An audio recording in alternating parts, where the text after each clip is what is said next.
आज की कहानी है सबक।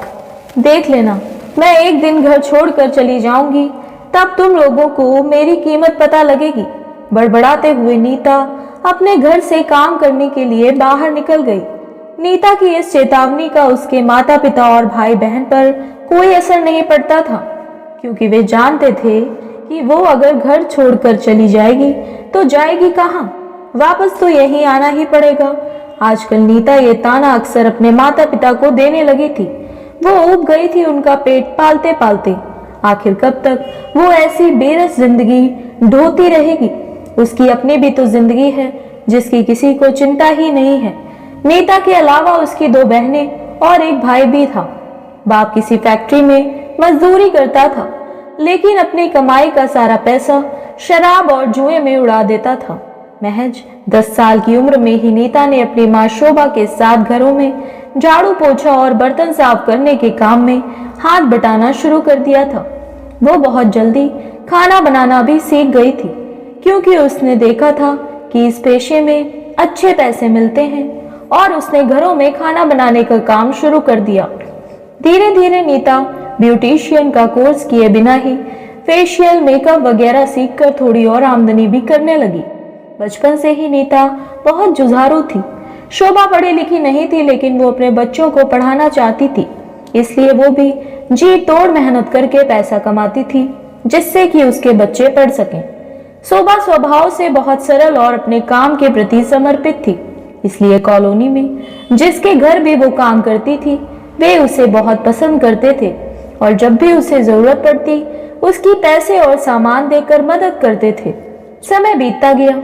नीता ने प्राइवेट से इम्तिहान देकर बीए की डिग्री हासिल कर ली। अच्छे माहौल में रहने से उसकी अंग्रेजी भी बहुत अच्छी हो गई थी। लोग नीता की तारीफ करते नहीं थकते थे कि पढ़ाई के साथ वो घर का खर्चा भी चलाने में, अपनी माँ के काम में उसकी मदद करने में कभी भी कोताही नहीं बरतती थी। इसके उलट नीता की दोनों बहनों ने रेगुलर रहकर पढ़ाई की, लेकिन कभी अपनी माँ के काम में हाथ नहीं बटाया, क्योंकि पढ़ाई के चलते अहंकारवश उनको उसका काम छोटा लगता था। बल्कि वे तो अपने घर का काम भी नहीं करना चाहती थी। दिन भर पढ़ना या टेलीविजन देखना ही उनकी दिनचर्या थी। नीता उनको कुछ कहती तो वे उल्टा जवाब देकर उसका मुंह बंद कर देती। शोभा भी उनका पक्ष लेते हुए कहती कि अभी वे छोटी हैं, उनके खेलने कूदने के दिन हैं। नीता के भाई ने इंटर के बाद पढ़ाई छोड़ दी। उसका कभी पढ़ाई में मन लगा ही नहीं, लेकिन उसके सपने काफी बड़े थे। दोस्तों के साथ मोटरसाइकिल पर घूमना और देर रात घर लौटकर अपनी बहनों पर रोब गांठना उसकी दिनचर्या में शामिल हो गया था। शोभा अपने लाडले इकलौते बेटे की हर जिद के सामने हार जाती थी, क्योंकि वो घर छोड़कर चला जाऊंगा की धमकी देकर अपनी हर बात मनवाना चाहता था। एक बार बेटा मोटरसाइकिल खरीदने की जिद पर अड़ गया, तो शोभा ने लोगों से उधार लेकर उसकी इच्छा पूरी की। किसी ऊंची पोस्ट पर काम करने वाले आदमी, जिनके यहाँ दोनों माँ बेटी काम करती थी, से कहकर दूसरे शहर में बेटे की नौकरी लगवाई कि अपने दोस्तों से दूर रहेगा तो उसका काम में मन लगेगा। उसके लिए पैसों की जरूरत पड़ी तो शोभा ने अपने कान के सोने के बूंदे गिरवी रखकर उसकी भरपाई की। एक दिन अचानक वो अच्छी खासी नौकरी छोड़कर गायब हो गया। पूरा परिवार उसकी इस हरकत से बहुत परेशान हुआ। कुछ महीने बाद पता चला कि वो तो एक लड़की से शादी करके उसके साथ इसी शहर में रह रहा है। वो लड़की किसी ब्यूटी पार्लर में काम करती थी। अब नीता को अपनी माँ शोभा के बेटे के प्रति हमदर्दी अखरने लगी। उसका मन बगावत करने लगा कि बचपन से दोनों बहनों और भाई की जिंदगी बनाने के लिए क्या कुछ नहीं किया, लेकिन शोभा को उसे छोड़कर सभी की बहुत चिंता रहती थी।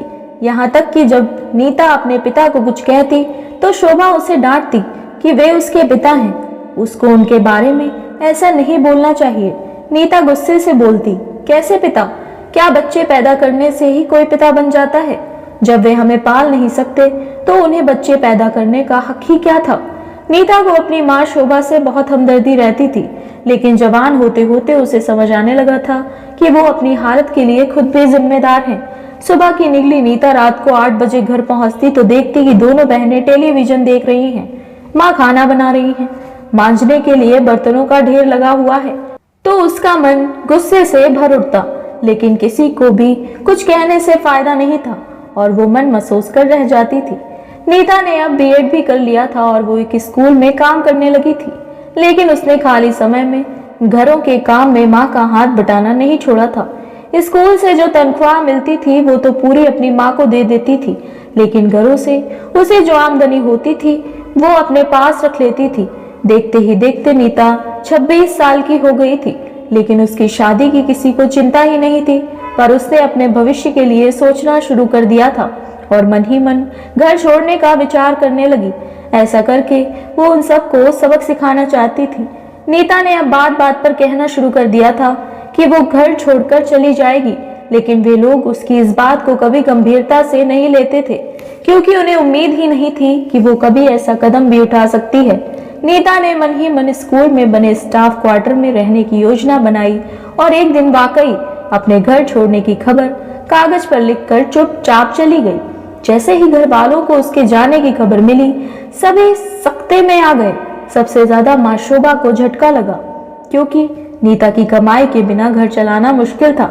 माँ के हाथ पैर फूल गए थे। एक हफ्ता बीत गया, लेकिन नीता घर नहीं आई।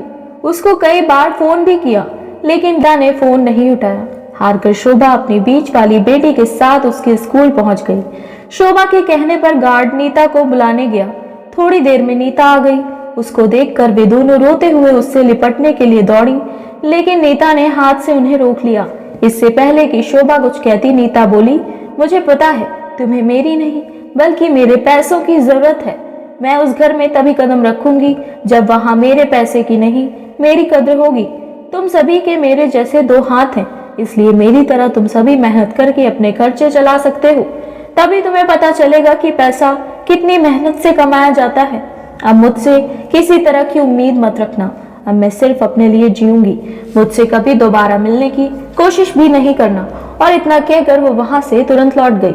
अपनी बेटी की दो टूक बात सुनकर माँ शोभा हैरान रह गई। वो उसके इस रोग की कल्पना भी नहीं कर सकती थी। उसे याद आया जब डॉक्टर ने शोभा के लिए ब्रेस्ट कैंसर का शक जाहिर किया था, तब नीता छिप छिप कर कितना रोती थी। उसके साथ डॉक्टरों के चक्कर भी लगाने जाती थी, और जब शक बेवजह का निकला तो खुशी के आंसू उसकी आंखों से बह निकले थे। और आज वो इतनी कठोर कैसे हो गई? शोभा वहीं थोड़ी देर के लिए सिर पकड़कर बैठ गई। शोभा ने अपने सभी बच्चों को बचपन से ही मेहनत करना सिखाया होता और पैसे की अहमियत बताई होती तो नीता को ना अपना घर छोड़ना पड़ता और ना शोभा के ऊपर मुसीबतों का पहाड़ टूटता। अपने पति और बेटे के प्रति अंधे प्यार ने उन्हें निकम्मा और नकारा बना दिया था, जिसके चलते उन्होंने कभी जिम्मेदारी निभाने की कोशिश ही नहीं की। उनको मुफ्त के पैसे लेने की आदत पड़ गई थी। वे दोनों इस परिवार पर बोझ बन गए थे। माँ शोभा को नीता के जाने से अपनी गलती का एहसास हुआ, लेकिन अब पछताए होत क्या जब चिड़िया चुग गई खेत। शोभा को अब नए सिरे से घर का खर्च चलाना था। उसने कुछ घरों से उधार लिया, ये कहकर कि हर महीने उसकी पगार से काट ले। पहले ही खर्चा चलाना मुश्किल था, उस पर उधार चुकाना उसके लिए किसी बोझ से कम नहीं था। पति और बेटे से तो उम्मीद लगाना ही बेकार था, लेकिन बीच वाली बेटी ने किसी दुकान में नौकरी कर ली और छोटी बेटी ने अपनी पढ़ाई के साथ साथ घरों के काम में हाथ बटाना शुरू कर दिया। लेकिन उनको अपने खर्चों में भारी कटौती करनी पड़ी। इस वजह से वे दोनों बहनें चिड़चिड़ी सी रहने लगी थी। नीता के स्वभाव और उसको अपने काम के प्रति निष्ठावान देखकर उसकी एक सहयोगी ने उसके सामने शादी का प्रस्ताव रखा तो उसने हामी भरने में बिल्कुल भी देरी नहीं लगाई। शादी के बाद नीता ने घर और स्कूल की जिम्मेदारी बखूबी निभाकर सबका मन मोह लिया और सुखी जिंदगी जीने लगी। नीता ने जो कदम उठाया उससे उसकी जिंदगी में तो खुशी आई ही, बाकी सबको भी कम से कम सबक तो मिला कि मुफ्त की कमाई ज्यादा दिनों तक हजम नहीं होती। हो सकता है कि भविष्य में शोभा का परिवार एकजुट हो जाए, जिससे उन्हें गरीबी के दलदल से बाहर निकलने का रास्ता मिल जाए। आशा करती हूँ आपको हमारी ये कहानी पसंद आई होगी।